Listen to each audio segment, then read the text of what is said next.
So, what do I want to say about this one? Well, first of all, I do not have a title.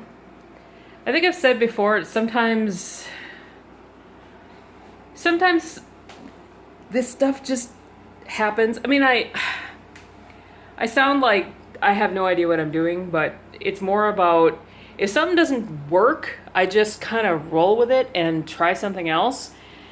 And it's not that I don't plan things out, but if something doesn't work. I'm not going to stress about it. I'm just going to move on to the next thing. So the original idea for this one was a green man, because the last couple of pieces I did were, my own death, decomposing in the forest.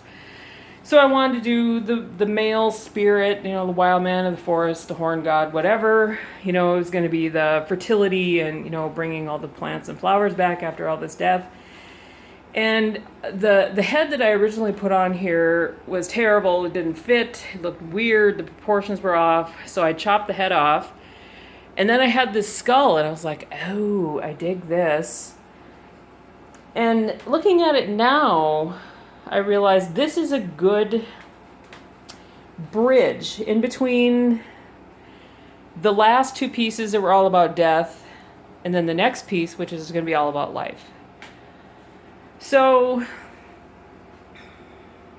even though I didn't plan for this to happen, it worked out really well. And I mean, I really like this piece a lot.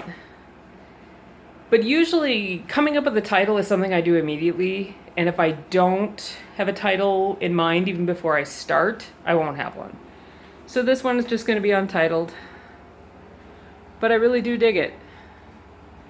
And another thing I've been thinking about, if you've looked at my website at all, the majority of my figures are female because I'm a woman, and this is all my perspective, how I think about things.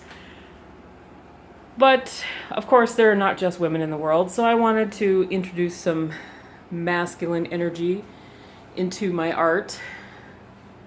And so I wanted to concentrate on more male pieces, and so this is the first one of this year, of this new series, of this new portion of my work as an artist. So stay tuned for the next one, which will be a horned god type figure.